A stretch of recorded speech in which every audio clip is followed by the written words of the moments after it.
Hi everyone, welcome back to a new video. আজিৰ ভিডিঅ'ত আপোনালোকক PWD বিভাগৰ নতুন জব নোটিফিকেশ্যনৰ বিষয়ে জনাম। ইয়াত টোটেল ৮,৬০০টা পদ আছে। যদি আপোনালোকে ভিডিঅ'টো প্ৰথমবাৰ চাই আছে তেনে চেনেলটো ছাবস্ক্ৰাইব কৰিব নাপাহৰিব। লগতে আমাৰ এটা টেলিগ্ৰাম গ্ৰুপ আছে, তাৰ লিংক মই ডেছক্ৰিপশ্যনত দি দিম, তাত গৈ আপোনালোকে জইন হৈ যাব। তেনে নতুন জব নোটিফিকেশ্যনত কি আছে এবাৰ চাই লওঁ আহক। CPWD ৰিক্ৰুইটমেণ্ট 2025 অৰ্গেনাইজেশ্যনটো হৈছে central public work department CPWD। Post name supervisor, clerk, officer, accountant, driver, steno, MTS। Total post আছে ৮,৬০০টা। এপ্লাই মোডটো অনলাইন হ'ব। অল ইণ্ডিয়া মেল ফিমেল দুয়োটাই আবেদন কৰিব পাৰিব। CPWD recruitment 2025 age limit minimum 18 years আৰু মেক্সিমাম 42 ইয়াৰ্ছ। অৰ্থাৎ মিনিমাম এজ লিমিট হৈছে 18 বছৰ আৰু মেক্সিমাম 42 বছৰলৈকে আপোনালোকে আবেদন কৰিব পাৰিব। চিলেকশ্যন প্ৰচেছটো এক্সাম, অৰ্থাৎ আপোনালোকে লিখিত পৰীক্ষাত অৱতীৰ্ণ হ'ব লাগিব, ইণ্টাৰভিউ আৰু নেক্সট ডকুমেণ্ট ভেৰিফিকেশ্যন। চেলাৰী ইয়াত আপোনালোকক 18,৫০০ টকাৰ পৰা 56,১০০ টকালৈকে প্ৰত্যেক মাহে দৰমহা লাভ কৰিব। কিমান দৰমহা লাভ কৰিব? 18,৫০০ টকাৰ পৰা 56,১০০ টকালৈকে প্ৰত্যেক মাহে দৰমহা লাভ কৰিব। এপ্লিকেশ্যন ফিজটো for general OBC candidate 100 rupees আপোনালোকক দিব লাগিব। ফৰ SC ST PWD কেণ্ডিডেটে কোনো ধৰণৰ এপ্লিকেশ্যন ফিজ দিব নালাগে। মই পুনৰ কৈছোঁ, ফৰ জেনেৰেল OBC কেণ্ডিডেটসকলে 100 টকা দিব লাগিব। ফৰ SC ST PWD কেণ্ডিডেটসকলে ইয়াত কোনো ধৰণৰ এপ্লিকেশ্যন ফিজ দিব নালাগে।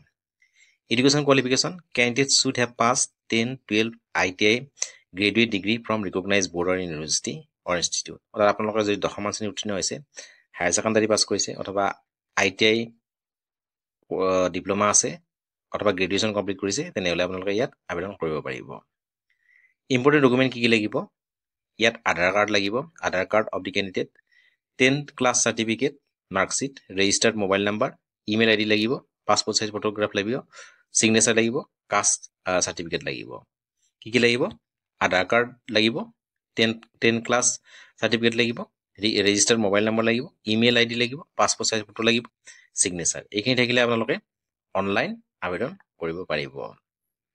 মই পুনৰ কৈ দিছোঁ, ইয়াত এডুকেশ্যন কোৱালিফিকেশ্যনটো আপোনালোকে 10মান শ্ৰেণী উত্তীৰ্ণ হৈছে, হায়াৰ ছেকেণ্ডাৰী পাছ কৰিছে, অথবা ITI অথবা গ্ৰেজুৱেশ্যন কমপ্লিট কৰিছে, তেনেহ'লে আপোনালোকে ইয়াত আবেদন কৰিব পাৰিব।